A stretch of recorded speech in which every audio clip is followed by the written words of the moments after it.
Donc, bienvenue à tout le monde. Alors, on va commencer par se présenter. Donc, moi, je suis Christophe Lefort, je suis professeur des écoles donc dans le département du Doubs. J'ai enseigné dans tous les cours de la grande section jusqu'au CM2, toujours en multiniveau et avec une dominante quand même sur, j'ai fait plus de 10 ans de grande section CP. Et puis, je suis aussi formateur d'enseignants, donc j'ai le PAFIPEMF, et voilà. Alors pour moi, c'est Laurent Jeune, donc j'ai enseigné à tous les niveaux de l'école élémentaire avec souvent du multiniveau, commencé du 4 niveaux, CE1, CE2, CM1, CM2. Par la suite, beaucoup de CP, CE1, et puis j'ai terminé avec du CM2, et là on est en disponibilité maintenant depuis 4 ans pour porter ce projet, bien écrire pour bien lire. Donc là, vous pouvez voir sur le document qui est projeté qu'il y a plusieurs webinaires. Aujourd'hui, c'est le webinaire qui présente la vue d'ensemble de la méthode. Donc, on ne rentrera pas dans le détail, mais on va essayer de voir un petit peu comment elle est constituée. Et puis après, il y a 4 autres webinaires thématiques qui permettent d'entrer plus dans le détail, suivant si vous avez des questions plus sur, on va dire, l'encodage ou sur la compréhension, etc. Donc ça, vous les avez en replay sur notre site où vous pourrez vous inscrire au prochain webinaire. C'est toi qui dis? C'est vas-y. Ok. Alors, nous, notre position en tant qu'enseignant, en fait, c'est d'être à l'interface entre les préconisations des recherches et la réalité de la classe. Et les préconisations des recherches, nous, on s'est appuyé beaucoup sur l'étude du lire et écrire de l'IFE, qui est entre 2013 et 2015, où c'est la plus grosse étude sur le lire et écrire qu'il y a eu en France. Et donc, ça concernait 2500 élèves, 131 classes, et de là sont sorties des préconisations, voilà, qui ont été reprises par reprises et étoffées par le Conseil scientifique de l'éducation nationale, ainsi que le guide Orange. Et on s'appuie aussi, par exemple, sur les travaux d'André Ouzoulias, dont une des préconisations principales, c'est de faire corriger dans la même unité de temps. Alors, on va vous montrer un petit peu ces préconisations sur lesquelles on s'est appuyé. On va vous laisser lire pour voir un petit peu, pouvoir les intégrer.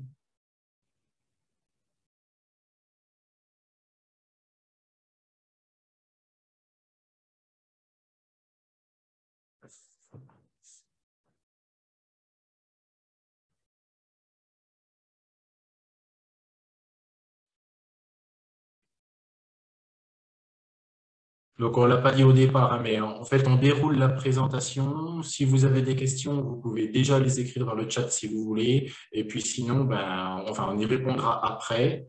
Et puis, si vous voulez attendre et puis prendre la parole en activant votre micro après la présentation, vous êtes les bienvenus. Voilà, donc par rapport aux préconisations qui sont affichées sur le document, donc en fait, quand dans la méthode, on travaille bien sûr le code, l'écriture et la lecture, et l'important en lecture, ça va être la compréhension, et donc le code pour comprendre le principe alphabétique, étudier le code alphabétique, etc. Et dans l'écriture, la dominante, ça va être de faire écrire directement les élèves avec la bonne orthographe, parce que c'est une préconisation, et on a un vrai retour en lecture quand on travaille en écriture. Donc, nous, on a un vrai temps de travail en écriture, non seulement pour acquérir la bonne orthographe, mais en plus, ça donne des effets sur la lecture. Je vous donne un exemple. Quand un enfant, par exemple, on prend le mot, n'importe le mot bateau, un enfant qui sait écrire le mot bateau correctement, non seulement quand il va avoir à l'écrire, il va aller le chercher en mémoire, donc il pourra l'écrire correctement, mais en lecture, quand il va le rencontrer dans une phrase, il ne va plus être obligé de passer par le décodage, il va pouvoir faire une reconnaissance directe de ce mot-là, et donc, il va pouvoir augmenter sa fluence de lecture. Donc, plus on incite les élèves à écrire avec la bonne orthographe, plus ils la mémorisent.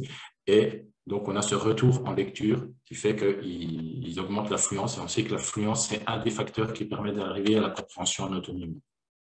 Alors, ces préconisations, on va vous les montrer un petit peu dans le déroulé. À quel moment, nous, on les utilise, on les a intégrées dans la méthode de lecture et d'écriture. Et dans les différents webinaires thématiques, elles sont aussi reprises pour montrer que les activités y sont liées. Alors, On s'est aussi basé sur notre expérience de classe hein, pour concevoir cette méthode de lecture. Donc, d'un côté, les préconisations des recherches qui font aujourd'hui consensus, les préconisations ministérielles. Notre expérience de classe, on vous l'a expliqué. Et puis, on s'est appuyé aussi sur le retour des collègues testeurs. Alors, comment ça s'est passé? On a conçu la méthode au départ. Ensuite, on l'a fait tester dans des classes avec des collègues qui avaient donc des CP. C'est des collègues qui étaient plutôt aguerris, qui avaient quelques années de CP derrière eux et qui ont donc voulu faire partie de ce protocole de test. À chaque période, on avait une réunion avec eux pour trouver les améliorations à amener à la méthode et puis ensuite, on les intégrait sur la méthode. Et ça, on l'a fait à chaque période de l'année. Donc, on a vraiment tenu compte des retours des collègues pour faire évoluer la méthode au mieux.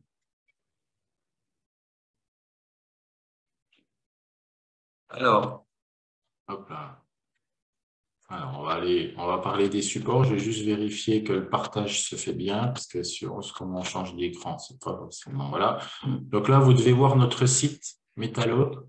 Donc, si juste un petit mot dans le chat pour être sûr que ça marche, parce que des fois, vous nous dites si c'est OK, vous devez avoir un bandeau jaune avec Métallo, le clavier au milieu. oui, c'est OK, bon. D'accord. super. Alors, on y va. Je te laisse. Alors, c'est bon. Donc, vous allez retrouver les éléments habituels d'une méthode de lecture sur les supports, c'est-à-dire le... Attends, je vais enlever ça. Ouais. C'est-à-dire le livre, les deux fichiers d'activité. Vous allez retrouver le guide pédagogique et un fichier d'activité. Et puis, vous allez retrouver, donc, il y a des spécificités, hein, puisque Métalos, c'est une méthode de lecture et d'écriture. Alors oui, il y a les affichages de classe qui vont... pardon, j'admets quelqu'un en même temps. Les affichages de classe aussi qui font partie intégrante d'une méthode de lecture habituelle. Et puis, vous avez des spécificités comme le jeu de cartes graphème-phonème. C'est un jeu de manipulation pour l'encodage. Vous avez des vidéos du geste, sur le geste graphique. Alors ça, c'est une des préconisations qu'on va retrouver dans l'étude lire et écrire. Le fait d'entraîner les élèves quotidiennement au geste graphique, ça a un impact direct sur la qualité et la quantité des écrits produits. Jusqu'au CM2. Jusqu'au CM2. Donc ça, ce sont des petites vidéos que vous pouvez aller retrouver dans les ressources, que l'on met au tableau en boucle et qui permettent à l'élève de venir se référer à chaque instant dans la séance d'écriture pour avoir le bon geste graphique.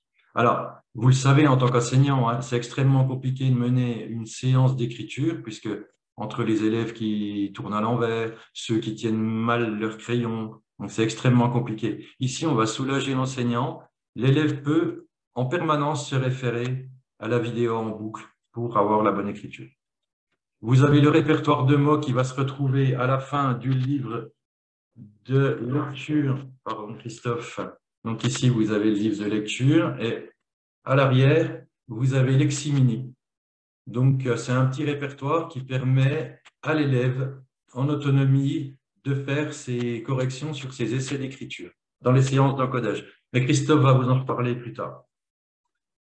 Vous avez aussi dans le fichier d'activité un fichier de différenciation parce qu'on sait bien aujourd'hui que les classes sont de plus en plus hétérogènes avec l'inclusion. Christophe. De toute façon, tous les élèves qui arrivent n'ont pas le même rythme. Donc, de la même manière, on a le fichier d'activité et de l'autre côté, c'est le fichier de différenciation. C'est le même livre. Vous allez retrouver aussi des tutos d'accompagnement, par exemple pour les séances d'encodage pour débuter l'année. Et puis, vous avez un groupe Facebook sur lequel, le groupe collaboratif, dans lequel les enseignants mutualisent des ressources supplémentaires et où vous pouvez aller poser vos questions. Si jamais vous avez des interrogations, vous pouvez leur poser vos questions. C'est un groupe qui est très dynamique. Oui. Je te laisse peut-être revenir sur la suite.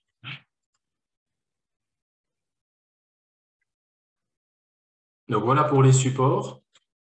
Alors, au niveau de l'organisation de la méthode, Alors, on s'était posé la question au départ, comment l'organiser. De toute façon, les vacances sont décalées avec les différentes zones. Donc, nous, on a décalé comme ça, on a organisé de cette façon. On a 5 périodes de 7 semaines dans la méthode. Et dans chaque période, donc, on a les 7 semaines. Et dans une semaine, le guide pédagogique est fait pour travailler sur 4 jours. Et chaque jour, il y a 2h15 d'activité. Voilà. Donc, certaines fois, par exemple, en période 3, ben, si on part en vacances, on a peut-être à la semaine 5, mais ça, il n'y a aucune importance. On reprend à la semaine 6 quand on reprend. Ça n'a pas d'importance. Et au niveau des domaines, donc ils sont affichés là sur le document. Je vous laisse les lire. Je vais quand même juste faire une petite précision sur qu'est-ce que la lecture partagée.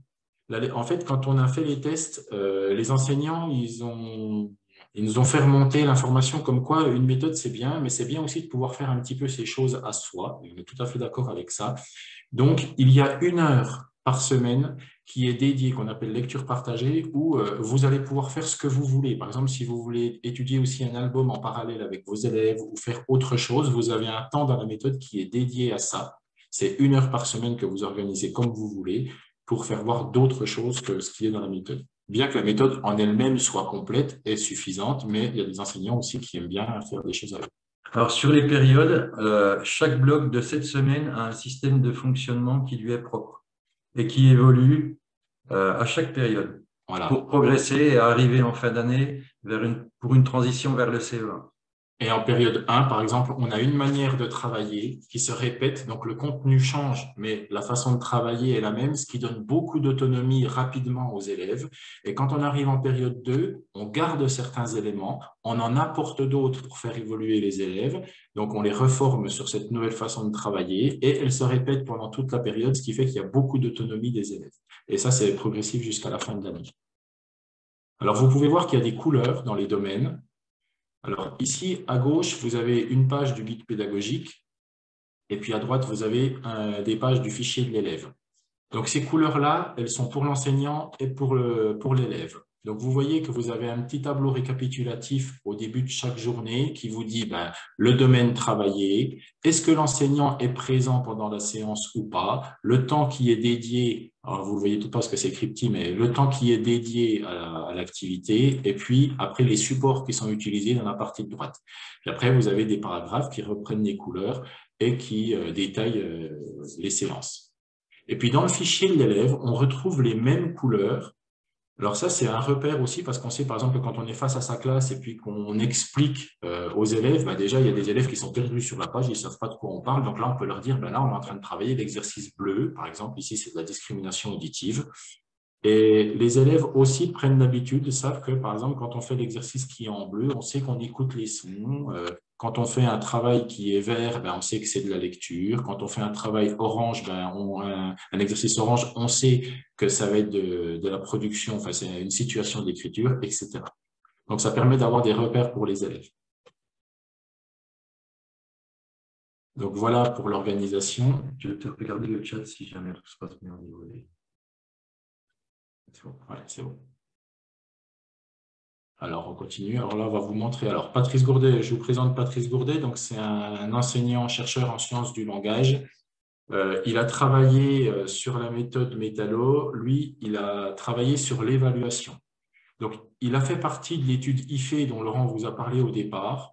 Donc, il connaît le protocole et il a évalué la cohorte Métallo avec le même protocole que l'étude IFE. Alors, bien sûr, il n'a pas pris tous les critères parce que c'est une trop grosse évaluation, mais il a choisi les critères qui sont les plus, on va dire, les plus sensibles. Aujourd'hui, dans l'apprentissage du lire-écrire, ça va être la compréhension de la combinatoire, l'orthographe, la compréhension, etc. Donc, il a repris certains critères et il a mesuré les résultats et il les a comparés à l'étude IFE. Donc, on vous montrera ça à la fin. Donc, on vous passe une petite vidéo. Alors là, par contre, il faudra annuler ta partage si le son fonctionne bien. Parce que sur le partage, on ne sera pas forcément. c'est moche parce que ça. Attends, je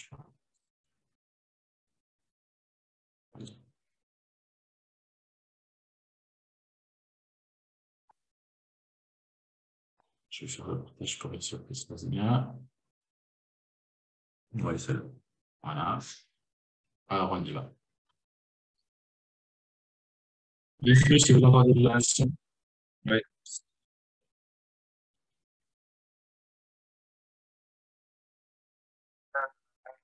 C'est une question, parce que, en fait, derrière le lire, il y a une chose. La question qu'on devrait plutôt se poser, c'est qu'est-ce que c'est qu'apprendre à lire et à écrire? C'est par rapport à des textes écrits, c'est être capable de les lire avec tonneau, les comprendre, mais c'est aussi être capable d'écrire des histoires. Pour maîtriser ce lire et écrire, il faut maîtriser aussi le fonctionnement de son code. Le code permet d'accéder au sens, le sens des mots, le sens des phrases, le sens des textes. Voilà, j'essaie de répondre en disant que le grand c'est maîtriser beaucoup de choses, mais comprendre sans être peut-être un bon verbe pour englober lire et écrire. Juste, vous avez bien entendu, Oui. vous nous mettez un petit oui dans le chat, qu'on soit sûr. Parce que là, on a un doute.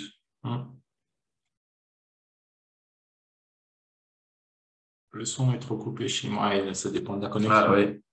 Bon, on vous l'enverra de toute manière dans le replay. Je vais vous mettre un lien pour récupérer. Ok. Donc, on va y revenir. Donc, pour faire simple, ce que Patrice, bon, d'accord. Bon, ben, on vous enverra les vidéos. Ce que Patrice Gourdet dit que qu'est-ce qu'apprendre à lire? Ben, c'est apprendre à lire et à écrire. Voilà, parce que les deux sont liés et que quand on apprend à écrire, on apprend aussi à lire. Donc, il faut apprendre le code, etc. Donc, j'y viens ici. Qu'est-ce qu'apprendre à lire? Donc, apprendre à lire et à écrire. Donc, il y a comprendre le principe alphabétique, ce qu'on appelle la combinatoire, hein, donc c'est-à-dire que les lettres codent des sons. Et il y a deux entrées pour ça. Il y a soit on va du graphème au phonème, et ça, c'est une activité de décodage. Et puis, il y a aussi l'inverse, on va du phonème au graphème, et on est dans une séance d'encodage. Mais apprendre à lire et à écrire, c'est aussi comprendre le fonctionnement de la langue, c'est-à-dire bien sûr que les lettres codent des sons, mais certaines lettres ne codent pas des sons. Par exemple, si je prends le S du pluriel, c'est une lettre qui ne code pas un son. Si je prends la règle du MBP, par exemple, ben voilà, il y a une particularité. Et donc, c'est aussi, donc c'est comprendre le fonctionnement de la langue, et puis c'est aussi lire, donc lire des mots, lire des phrases, lire des textes. Et si l'aboutissement de ces deux choses-là, en fait, c'est que l'enfant arrive à écrire des mots, des phrases, des textes avec la bonne orthographe du côté de l'écriture, et en lecture, c'est comprendre des textes. Alors, il y a comprendre des textes entendus au départ, parce que l'enfant n'est pas capable de lire des textes assez grands pour faire de la vraie compréhension, et puis plus tard, comprendre des textes lus en autonomie. Alors, comment la méthode elle est organisée par rapport au niveau de la lecture et de l'écriture? Donc, bien sûr, on fait des allers-retours entre les deux, hein, sans cesse, mais chacun a son rôle.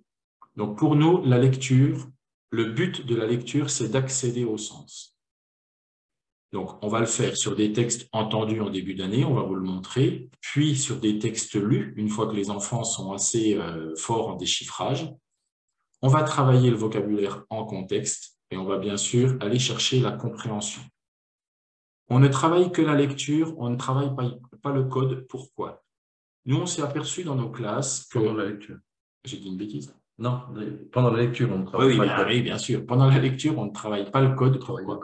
Parce qu'on s'est aperçu que certains élèves, quand on travaille le code pendant la lecture, enfin, nous, on a eu des élèves qui deviennent comme des spécialistes, des techniciens en fait de la lecture. Ils croient qu'apprendre à lire, ben, c'est combiner les sons, etc. Donc, ça devient des déchiffreurs.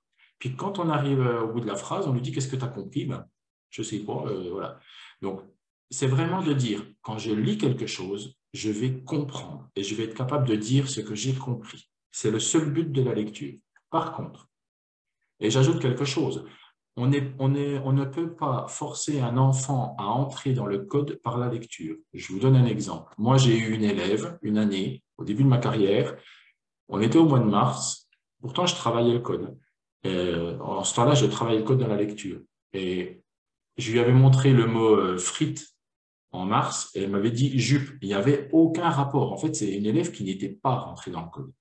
Par contre, quand on est en écriture, si on dit à un enfant « écris le mot tomate » et qu'il n'a jamais vu le mot, il est obligé de passer par le code. Il est obligé d'aller découper le mot en syllabes, il est obligé d'aller écouter les sons, d'aller chercher les écritures de chaque son pour faire la correspondance, etc. Donc, l'écriture, naturellement, elle invite à étudier le code. Nous, c'est ce qu'on fait dans la méthode.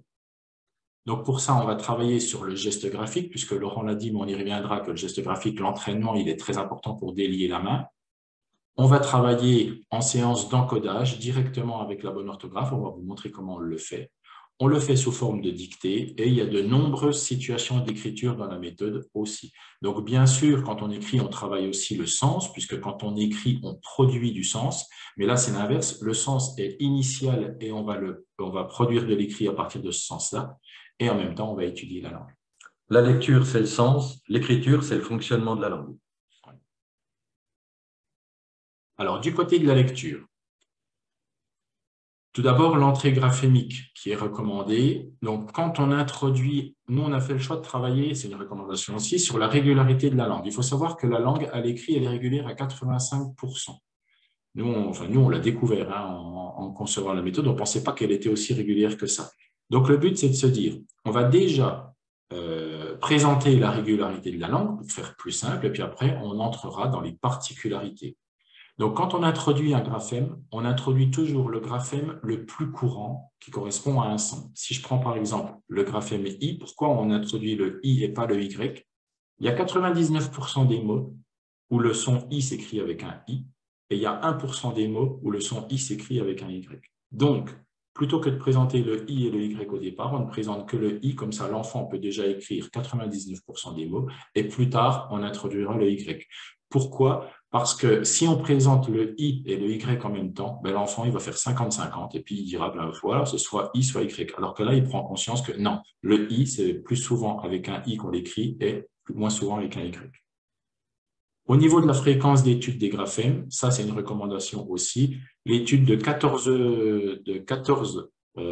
graphèmes sur les 9 premières semaines, ça c'est la recommandation, c'est sort de l'étude IFE, c'est là qu'il y a les meilleurs résultats, donc nous on suit cette recommandation-là. On a choisi des graphèmes qui sont plutôt simples. Donc, il y a des graphèmes voyelles. Et puis, sur les consonnes, ben, on va choisir ceux qu'on peut faire durer, comme le M, le R, le U, qui sont plus faciles à introduire au départ. On introduit directement les lettres muettes, puisque de toute façon, elles sont omniprésentes à l'écrit. Et ce n'est pas du tout un problème. On va vous montrer comment on le fait. Et ça habitue, plutôt que de dire, faire croire aux élèves qu'il n'y a pas de lettres muettes, puis après les introduire, ben, on les introduit dès le départ. Et puis, au niveau des mots qui sont travaillés, bien sûr, ce sont des mots courants. On ne va pas aller travailler dans une séance, par exemple, quand on veut vraiment travailler du code ou qu'on veut travailler tel graphème, on ne va pas aller en plus travailler du vocabulaire. On travaillera plutôt quand on est dans la lecture du texte.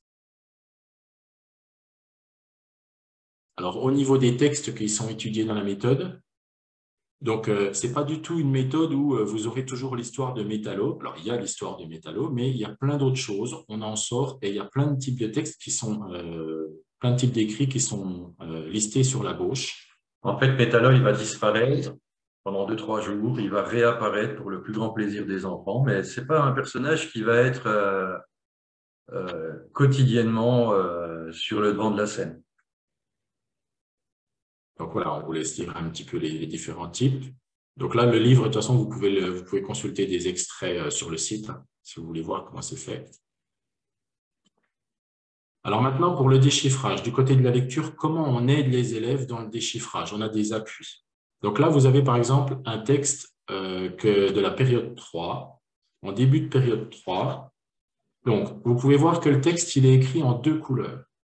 En fait, on a choisi 2 couleurs pour faire ressortir les syllabes orales, puisque quand on lit, on va émettre du langage, donc on se rapproche du langage oral. Pourquoi on fait ça? En fait, si on prend le mot commandant, là, il y a des enfants qui ont du mal à sectionner. Par exemple, si l'enfant a déjà vu le on au m, il pourrait commencer à faire com, et il va se perdre dans le mot. Et il n'y a pas forcément d'intérêt à perdre les enfants dans les mots. Donc, on les aide à développer leur fluence en leur donnant un appui sur les syllabes pour qu'ils puissent augmenter leur vitesse de lecture. Donc ça, c'est le premier point. Le deuxième point, c'est que vous voyez que les lettres finales, les lettres muettes, pardon, elles sont soulignées. Donc, au départ, dans la première version de la méthode, elles étaient en gris. Et puis, donc ça, on l'a travaillé aussi avec le groupe d'enseignants qui testait la méthode. on s'est aperçu que il y a certains élèves, quand ils recopiaient des mots, c'est comme s'ils zappaient la partie grise et ils ne recopiaient que le début du mot. Ils ne mettaient pas la lettre muette. Donc, on a fait le choix de mettre la lettre muette de la même couleur que la dernière syllabe. Par contre, on l'a soulignée discrètement pour que l'enfant sache que c'est une lettre qui ne fait pas de bruit. Donc, ça, c'est le deuxième point. Et puis, une des recommandations aussi, c'est que les textes soient 100% déchiffrables. Donc, nous, nos textes sont 100% déchiffrables, mais il arrive qu'à un moment donné, il y a un mot qu'on n'arrive pas encore à déchiffrer. Donc, c'est les mots qui sont soulignés. Ici, il y a bateau et boulet.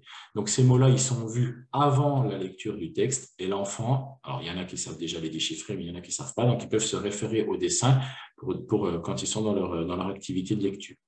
Donc, voici les 3 éléments qui permettent, pendant le déchiffrage, de donner des appuis aux élèves pour avoir de l'autonomie. Et puis, vous voyez le mot « quand » là, qui est en haut à droite du cadre. Quand on introduit un mot-outil, eh bien, il est introduit dans le texte et on le lit avant aussi la lecture, avant de lire le texte, on l'identifie et on l'ajoute à la liste qu'on a affichée dans la classe. Alors, c'est ce codage en syllabes de 2 couleurs hein, pour un appui pour le déchiffrage. Il va disparaître en période 5 pour faire la transition avec le CE1. Donc, on sera sur des textes noirs, hein, en police noire. Par contre, dans le fichier de différenciation, on peut retrouver ces textes de couleurs pour les élèves qui sont le plus en difficulté. Et puis, ce que je n'ai pas dit aussi, c'est que vous voyez que le graphème qui est étudié, eh bien, il est mis en gras dans le texte. Voilà, le nouveau graphème étudié. Tu veux regarder le partage, le chat, quand on voit si le partage fonctionne bien. Pourquoi le E muet n'est-il pas souligné ici? Le E muet, alors donnez-moi un exemple de mot. Alors, si vous voulez, il y a, dans les lettres finales, il y a les lettres qui font partie du graphème consonne et il y a les lettres muettes. J'explique la différence. Par exemple, si je prends le mot Importe. Attends, non. Je cherche à chercher un mot, mais je ne vais pas en avoir un. Ici, avec des lettres finales. Alors, transporte. En fait, le E de transporte n'est pas un E muet. En fait, il fait partie du graphème. C'est un E qui permet de faire sonner le son de la lettre T. Donc, le graphème du son T s'écrit TE à la fin. C'est une lettre finale. Par contre, là, il n'y en a pas dans le texte, mais si je prends le mot ami, quand j'ai un son voyelle et que j'ai une lettre derrière, c'est une lettre muette. Par exemple, le E de ami au féminin ne permet pas de faire sonner le I. Le I sonne sans cette lettre-là. C'est une lettre muette. Par contre, les autres, c'est des lettres finales. Donc ça, vous le verrez dans l'encodage. Par exemple, si je prends le graphème qui est étudié, le graphème B, pour le son B, il s'écrit B en début de mot ou dans le mot. Par contre, il peut s'écrire BE à la fin du mot. Voilà pourquoi il n'est pas souligné. Et c'est ce qui pose souvent problème aux enfants quand il faut écrire à la fin, savoir s'il faut mettre un E ou pas. Donc, Christophe va vous montrer dans l'encodage comment on le fait. Alors, puisqu'on est dans la lecture, on pourra y revenir après. Il n'y a pas de souci si on n'a pas été assez clair en fin de présentation. Donc, la compréhension des textes, comment elle se passe dans la méthode? T'es bien parti. Alors, après, si vous voulez, quand on donne quelque chose, alors qu'on ce soit un texte lu par l'enseignant ou un texte lu par l'élève en autonomie, il y a une lecture du texte et qu'il y a une série de questions derrière, voilà, ça c'est une activité. Si on en reste là, en fait, c'est une évaluation.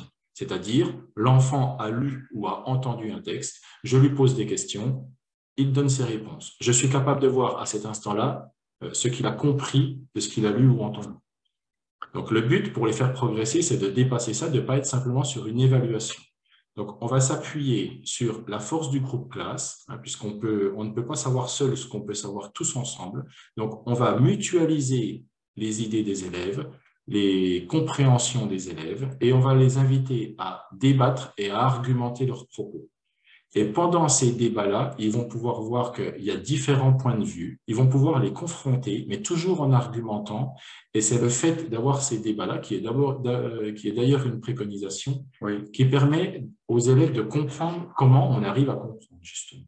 Donc, on va le faire sur des questions explicites, avec des réponses qui sont littéralement écrites dans le texte ou qu'on voit sur l'illustration du texte.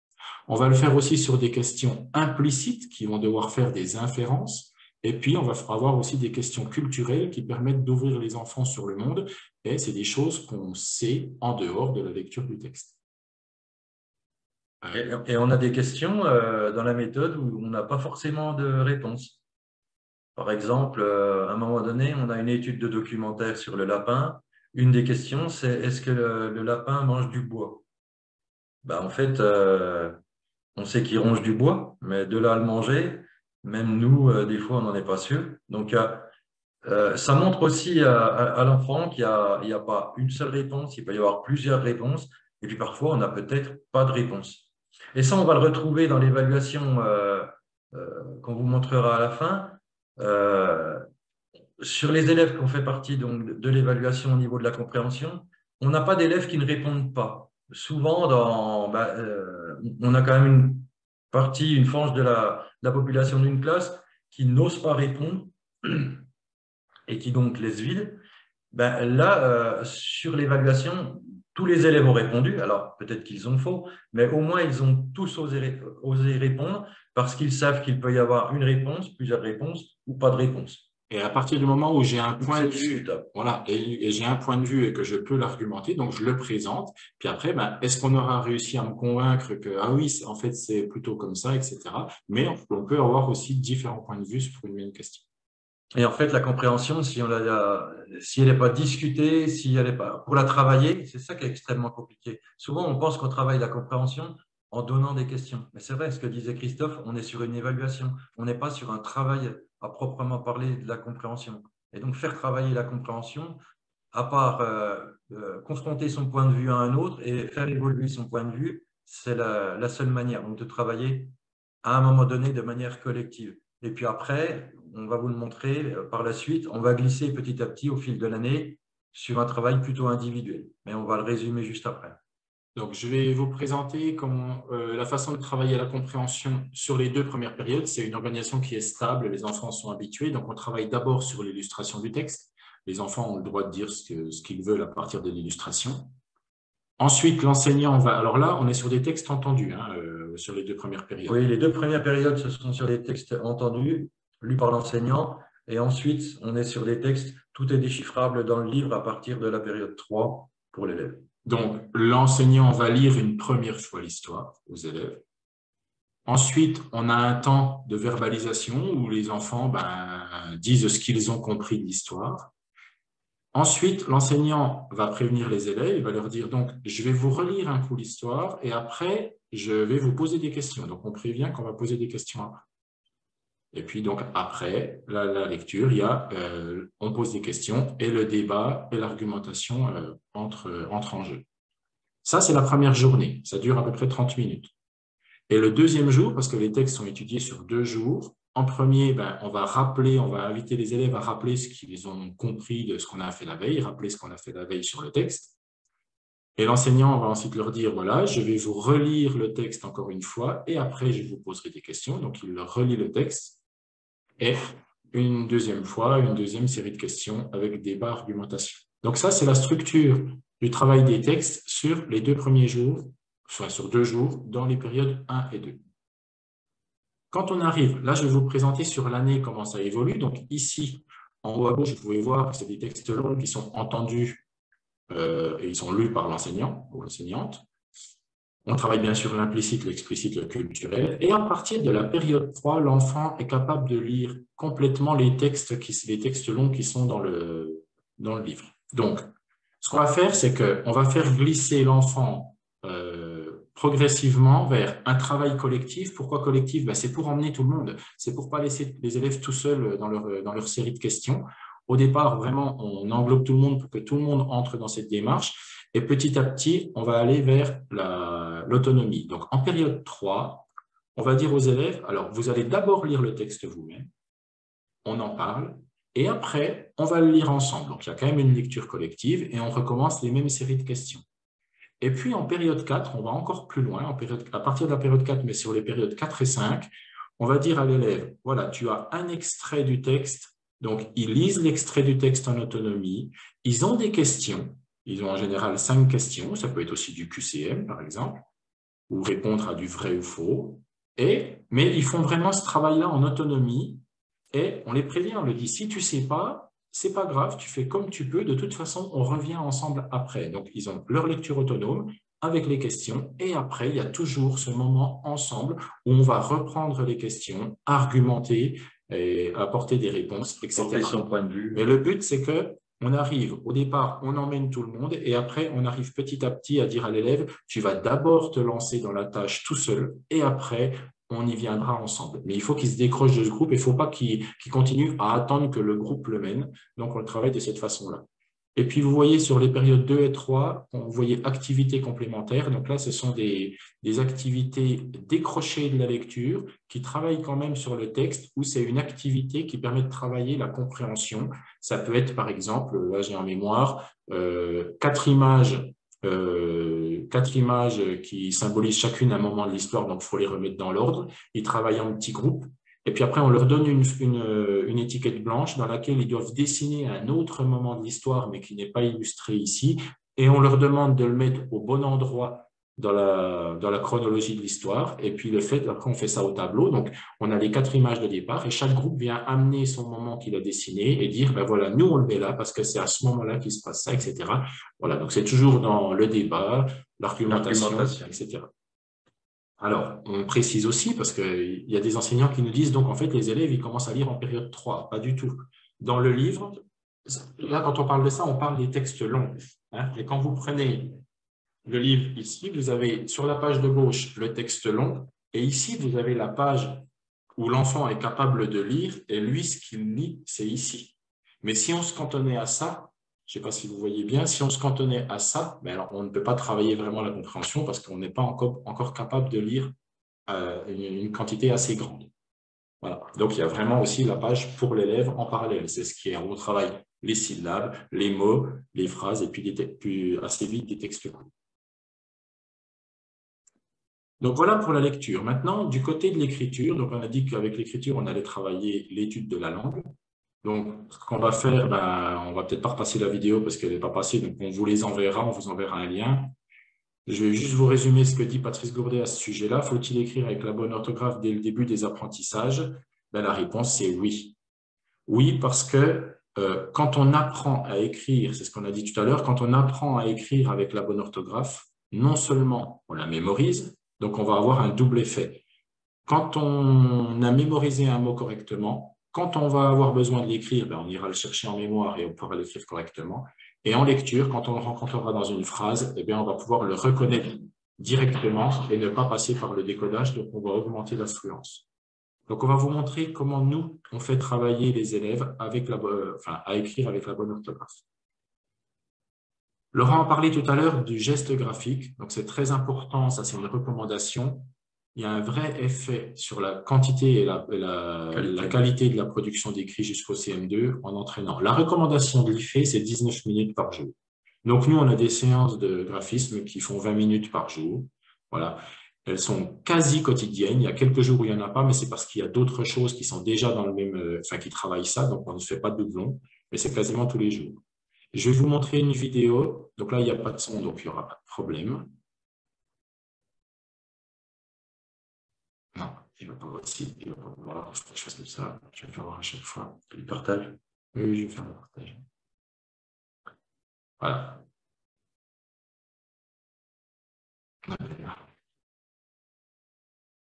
Alors, je vais faire pause. Je vais faire mon partage. Voilà. Donc ça, c'est une vidéo qu'on peut lancer au tableau. Après avoir expliqué le fonctionnement de la lettre, on peut aussi s'appuyer dessus pour expliquer le tracé de la lettre. Je rappelle qu'une lettre, ce n'est pas un dessin. Ça a un point de départ, ça a un mouvement et ça a un sens. Donc, on explique à l'élève, on va verbaliser en même temps. Donc ça, alors là, normalement, on le fait tourner en boucle, hein, mais on va expliquer à l'enfant. Alors, on va dire, je commence juste en dessous du premier interligne, je fais un joli rond, je monte, je touche le premier interligne, je descends, je touche la ligne d'écriture, je remonte pour fermer mon rond, je remonte bien droit pour toucher le premier interligne, je redescends bien droit en passant par le même chemin, je touche la ligne d'écriture et je fais le petit bras. Ça, c'est un exemple. C'est expliqué dans le guide pédagogique, mais à vous de trouver votre formule à vous. Il y en a une, mais vous l'adaptez.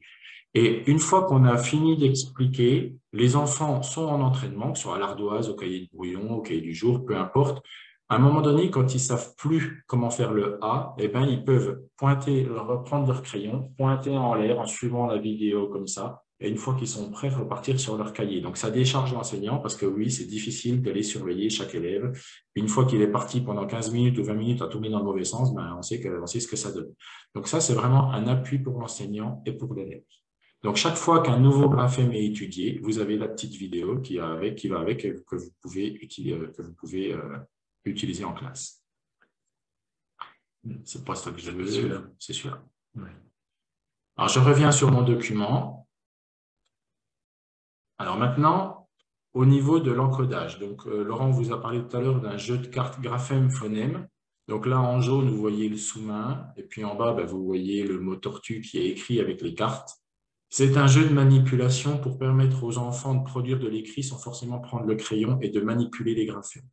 Alors, je vous montrerai comment se passe une séance On va vous montrer une petite vidéo qui n'a pas de son non plus, donc c'est très bien. Et puis, je vous détaillerai aussi la séance d'encodage après. Il est utilisé sur les 2 premières périodes. Voilà, donc Laurent vous a montré tout à l'heure, hein, on a le livre de lecture, et d'ailleurs, on a Leximini, donc c'est un répertoire de 300 mots. C'est les 300 mots qui sont encodés tout au long de l'année pour étudier les différents graphèmes. Ça va permettre aux élèves, on va vous montrer comment, d'aller vérifier, une fois qu'ils ont fait leur essai d'écriture, d'aller vérifier eux-mêmes l'orthographe. Ce qui est important là, c'est que ce n'est pas l'enseignant qui va venir dire c'est juste ou c'est faux. L'orthographe va être complètement indépendante de l'enseignant. C'est l'élève qui va aller voir si lui, son essai d'écriture, il est dans la norme ou pas. Donc, c'est pas un, on va dire entre guillemets, un jugement de l'enseignant qui va dire c'est juste ou c'est faux. Il n'y a pas besoin de l'enseignant, c'est l'élève lui-même qui va se confronter à la norme. Alors, on vous montre cette petite vidéo-là. Donc, je vais d'abord la lancer, puis après, je la partage. Ouais. Donc, ça, c'est une séance d'encodage. Ah, je suis sûr. Pardon. Voilà. Moi, c'est encore l'ancien logo lexique, mais c'est pas grave. Je mets le partage correctement.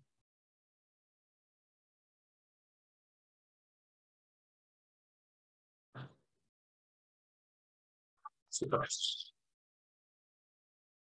C'est pas bon. Attends, je vais faire une vidéo. Alors, tant pis, je vais faire là parce que j'ai le lien, donc si ça se trouve, ça marche.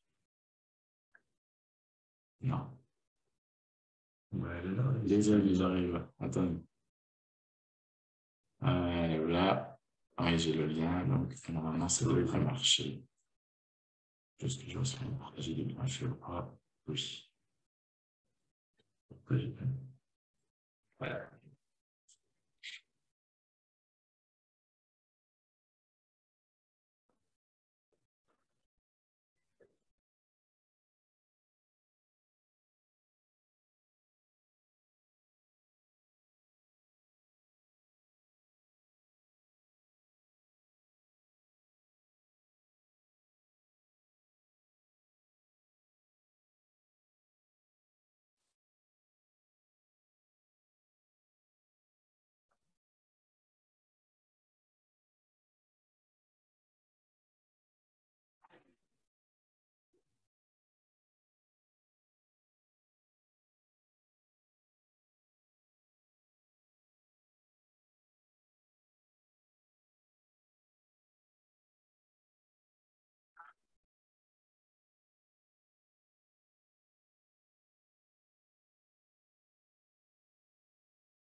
J'ai un problème à le partager.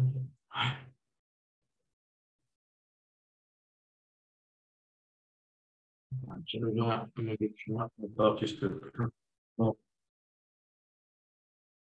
Attends, je vais enlever ça. Je peux enlever ça.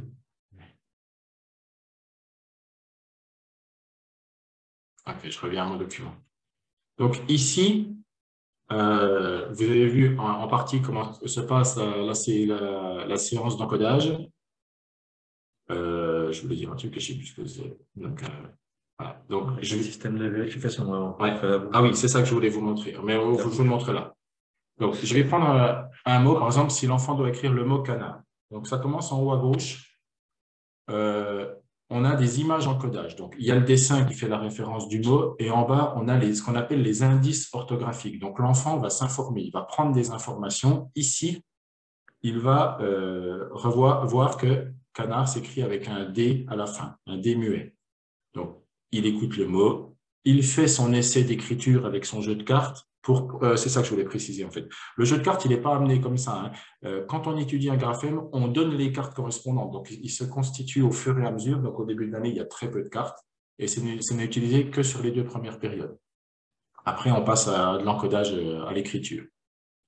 Donc, il va manipuler ces graphèmes pour faire son essai d'écriture. On incite toujours les élèves à écrire syllabe par syllabe et de les séparer pour ne pas qu'ils se perdent dans le mot. Et une fois qu'il a fini son essai, il réunit les cartes pour constituer le mot. Une fois qu'il a fait son essai d'écriture, qu'il soit juste ou pas, il va aller vérifier lui-même. Il va aller vérifier soit dans Leximini. Alors, comment ils peuvent trouver dans Leximini? Ici, sur la première page, vous avez les entrées par son. Donc, par exemple, le mot tortue, il commence par le son.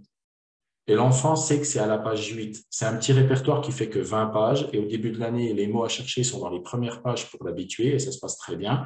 Et donc, il va aller en page 8. Voilà.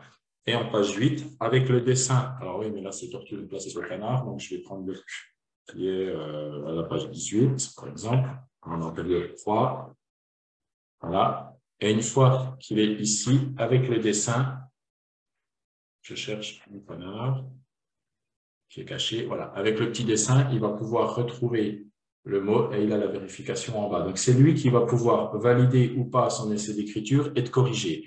À ce moment-là, soit il a compris son erreur tout seul, il corrige, soit il peut appeler l'enseignant parce qu'il ne comprend pas son erreur. Une fois qu'il a corrigé, alors il peut le faire d'une autre façon. Laurent va vous montrer. Ouais, je crois que tu me fasses le partage. Alors, il y a une deuxième possibilité. La Leximini, en fait, c'est le pendant de ce qu'on appelle le clavier métallo. Alors ça, c'est un outil qui est gratuit, que vous pouvez télécharger vous pouvez utiliser en ligne sur notre site ou le télécharger dans les stores. Donc, ça fonctionne là? Oui. J'ai perdu mon truc là. Ouais. Alors, donc s'il veut chercher le mot canard, on a un clavier phonétique ici qui contient 7000 mots. Il y a 2 bases, mais ça vous le verrez. Si ça vous intéresse, inscrivez-vous au webinaire sur le clavier métallo. Donc, si je cherche le mot canard, donc je vais encoder des sons. Donc, pareil, on travaille ici sur la régularité de la langue. On présente la graphie la plus courante de chaque son. Donc, canard, j'encode des sons. Can, cana. Alors, ça va aider déjà l'élève à... Ça va, mince. Non, c'est parce qu'on s'est connecté ce matin, puis voilà. Faut le... Donc, ça va d'abord l'aider à avoir un renforcement de l'encodage phonétique. Canard, et voilà, il va pouvoir trouver l'orthographe de son mot en quelques secondes. Et ça va pouvoir lui permettre de corriger son essai d'écriture. Et vous retrouvez la même étiquette que sur le livre. Donc, alors, je reviens à 0 ici. On fait attention, on le précise, hein, il n'y a pas du tout besoin du clavier métallo dans la méthode, mais c'est un outil en plus si vous avez du matériel. Oui, c'est quelque chose qu'on peut mettre, par exemple, sur le vidéoprojecteur. Ça fonctionne très bien. Voilà. Leximini, se suffit. C'est l'équivalent. Bon, il y a beaucoup moins de mots et c'est moins puissant comme outil. Mais ça permet à l'élève de corriger ses essais d'écriture. Donc, l'enfant vérifie son essai d'écriture et le corrige si besoin, donc soit avec Leximini, soit avec le clavier métallo. Une fois qu'il est correctement écrit, il l'écrit à l'ardoise ou sur un cahier, ça c'est à vous de voir. De toute façon, c'est proposé dans le guide pédagogique. Il y a un entraînement à l'écriture. Et ensuite, il y a une petite étiquette qu'il va coller dans son cahier mémoire et donc dire, voilà, moi j'ai réussi à écrire le mot canard. Dans une séance, pour vous donner un exemple, une fois que le rythme est donné au bout de 3 semaines, les enfants ont 8 mots à écrire en 2 séances de 25 minutes. Donc, il y a des élèves qui vont plus ou moins vite. Il y a des élèves, dans la première séance, ils ont déjà écrit les 8 mots. Ben, ceux-là, ils pourront écrire des petites phrases à la séance d'après. Et puis, il y a des élèves, ils ont écrit qu'un mot pendant la séance de 25 minutes parce que c'est encore difficile pour eux. Donc, leur cahier mémoire, il va vraiment refléter leur rythme. Et après, quand on veut faire retravailler les mots, on respecte le rythme de l'élève. Ben, celui qu'on a écrit 8, on a 8 où il peut s'entraîner à écrire. Et puis, celui qu'on a que 2, ben, il n'en a que 2, mais c'est son rythme à lui. L'important, c'est que chaque élève puisse produire à son rythme de l'écrit avec la bonne orthographe. Et tout ça se fait en autonomie et l'enseignant intervient au besoin, mais il n'a pas du tout besoin d'aller vers tout le monde. Donc ça, c'est détaillé dans le webinaire graphisme et encodage. Hein. Donc voilà, là, on a un petit peu détaillé, mais on va plus loin dans ce webinaire. On va peut-être accélérer parce que… Au niveau des dictées, donc elles sont structurées à peu près de la même manière sur toute l'année. Il n'y a pas de dictée en première période parce qu'on pose bien l'encodage, mais à partir de la période 2, il y a des dictées. Donc, on va travailler les syllabes toujours en contexte, comme c'est préconisé. Par exemple, si on dit j'écris la syllabe roux, c'est roux comme dans rouler.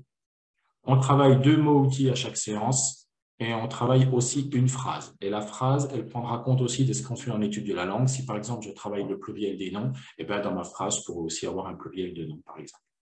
Et puis, à partir de la période 3, ce qu'on fait aussi, on fait une réflexion à l'oral, c'est-à-dire sur la phrase qu'on vient d'écrire. On ne va pas travailler sur les mots sujet et verbe, mais on va travailler sur le sens de la phrase en disant aux élèves, est-ce que vous êtes capable de trouver le mot qui dit ce que Métallo est en train de faire? Donc, par exemple, ici, il faut trouver roule. Et après, on va leur dire aussi qui est-ce qui fait ça? Qui est-ce qui roule? Métallo. Donc, on est en train d'introduire le sujet et le verbe, mais sans utiliser ces mots-là, mais vraiment dans le sens de la phrase. Et ça on va le faire jusqu'à la fin de l'année et ça va nous permettre, en période 4 et 5, de poser le NT à la fin des verbes et puis d'identifier, voilà, de comprendre cette chose-là, le sujet et le verbe dans la phrase. Alors, il y a de nombreuses situations d'écriture. Là, on le détaille dans un webinaire aussi, mais là, on en choisit une pour vous montrer. Par exemple, celle-là, donc on part de cette illustration et le but, c'est de faire écrire à l'élève « Métallo porte une souris et une tasse » ou alors « Métallo porte une tasse et une souris ». On travaille sur le EET. Donc, comment ça se passe? On laisse parler les élèves et puis on va orienter la discussion pour arriver à cette phrase-là. Et si on n'y arrive pas, on va poser la question, alors, qu'est-ce qu'il porte, Métallo? Il porte une souris et une tasse, jusqu'à arriver à la phrase « Métallo porte une souris et une tasse ». Une fois qu'on est tous d'accord, les élèves vont travailler par 2 sur des grandes bandes de papier. Ils vont faire le essai d'écriture. Donc là, on a une coopération entre les élèves. Et puis, une fois que les essais d'écriture sont faits, ils sont affichés au tableau. Et donc là, on va discuter, parce qu'il y a forcément des erreurs, et on va essayer de voir ensemble quelle est la bonne orthographe de cette phrase-là. Et une fois que cette phrase-là est écrite, alors on va pouvoir la mémoriser. Et ensuite, l'enfant va faire l'exercice sur son fichier. Donc là, on a vraiment accompagné l'enfant pour entrer dans cette démarche-là. Et après, régulièrement, dans le fichier, il va trouver cette activité et il saura ce qu'il a à faire. Donc voilà, par exemple, une situation d'écriture où on arrive avec la bonne orthographe. Donc ça veut bien dire que les élèves font leur essai d'écriture, hein, mais l'important, c'est de corriger dans la même unité de temps et de ne pas les laisser avoir fait des erreurs sur leur cahier puis repartir avec. Pour avoir une bonne mémorisation, une capitalisation en lecture et en écriture. Au niveau des affichages, alors l'étude, ça on le détaille aussi dans le webinaire étude de la langue, au niveau des affichages. Donc on vous a dit qu'on présentait toujours le graphème le plus courant. Si vous voyez ici par exemple pour le son, on va d'abord voir le graphème S de souris. Donc c'est une grande affiche qui a un format A4. Et quand on verra des graphèmes secondaires plus tard, le 2S et le C, vous voyez, c'est des plus petites étiquettes qui sont mises en dessous. Donc voilà comment on les différencie. Pour le Q, le C, c'est la graphie la plus courante et le Q est une graphie un peu moins courante. Et puis à droite, donc dans un autre endroit de la classe, vous allez avoir un panneau. C'est le panneau des graphies peu courantes. Donc c'est vraiment les graphèmes rares. Alors ça, c'est dans un autre endroit, puis c'est un tableau qui en fin d'année ne contient pas beaucoup de mots. Là, il n'y a même pas le double de ça. Mais ça permet aux enfants d'identifier les graphèmes qui sont rares et de ne pas les habituer à écrire avec. Si on commence à leur dire le s'écrit avec un S, 2 S, C, CCD, il ne saura plus où il en est. Donc, le but, là, ceux-là, on va les découvrir quand on sera en lecture et on mettra le mot de côté en disant « Ah ben oui, le CCD, ça fait le sens ». Et ça permet à l'enfant de déchiffrer un mot, même s'il n'a pas étudié ce graphème-là. Par exemple, le K de kangourou, il y a très peu de mots qui s'écrivent avec où le son s'écrit avec un K, donc on n'habitue pas les élèves à écrire avec le K, on leur dit oui, il y a des mots, mais toi, quand tu fais un essai d'écriture, ce n'est pas celui-là que tu dois choisir parce qu'il est très rare. Donc voilà comment on dissocie les 3 graphèmes principales, secondaires et rares. Ça, c'est détaillé dans un autre webinaire aussi. Et pour venir aussi à l'étude de la langue, on va traiter un exemple simple, le pluriel des noms, où il a introduit en période 2. Donc, je ne sais pas si vous avez vu sur Leximini, quand on dit par exemple une tartine, en dessous, il y a écrit des tartines. Alors, puis dans le clavier métallo, c'est la même chose. Pourquoi on fait ça? Eh bien, en tant qu'enseignant, par exemple, si vous avez eu des CE1 ou des CE2, ou si vous en avez, ben, vous vous dites, il arrive qu'on se dise, ils mettent jamais le S au pluriel, etc. Donc, le but, c'est d'ouvrir les élèves à cette régularité dès le départ. C'est-à-dire que si un enfant vient vers vous, il vous dit comment ça s'écrit tartine? Ben, on va souvent lui dire T-A-R-T-I-N-E. Ben non, ça s'écrit T-A-R-T-I-N-E ou alors T-A-R-T-I-N-E-S, suivant la phrase que tu es en train d'écrire. Et c'est l'enfant qui va se poser la question de savoir s'il y a un S ou pas. Alors, tous les enfants ne vont pas maîtriser le pluriel tout de suite, mais en attendant, ils sont ouverts à ça. Et quand on leur dit, quand on leur en parle pendant leur essai d'écriture, ils savent très bien de quoi on parle. Et ça a été mesuré par Patrice Gourdet. Et sur la cohorte du lire-écrire, il y avait en fin de CP 17% des élèves qui géraient les marques du pluriel. Eh bien, nous, dans la cohorte métallo, on a 51% des élèves en fin de CP qui gèrent ça parce qu'ils ont été ouverts dès le départ à cette chose-là. En fait, ça leur donne une conscience orthographique. En présentant les deux orthographes, on leur demande d'avoir un raisonnement et de faire un choix. Et ça leur donne vraiment une réelle conscience orthographique. Alors, si on prend cet exercice-là, par exemple, qui est un exercice du fichier où ils doivent relier le dessin avec les bons mots, eh bien, une fois qu'ils ont fait leur exercice, l'enfant peut prendre Leximini et aller chercher les 3 mots et voir comment s'écrit une tomate, comment s'écrit des tomates. Et il peut aussi prendre l'appli. Laurent, je vais montrer en vitesse. Puis je vais vous montrer une petite particularité en même temps. Attends, je vais refaire le partage. OK, donc si, c'est bon. Donc si je cherche tomate, toujours j'encode descente.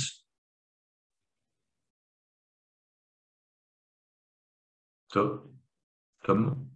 Donc voilà, je vais avoir la forme singulière et la forme plurielle. Et donc là, j'incite à faire le choix. On avait aussi poupée, je crois. Tous les mots, on les trouve à cette vitesse-là. Alors, une petite particularité, parce que Christophe vous a parlé de... On montre la graphie la plus courante de chaque son. Ça, c'est le clavier avec la régularité de la langue.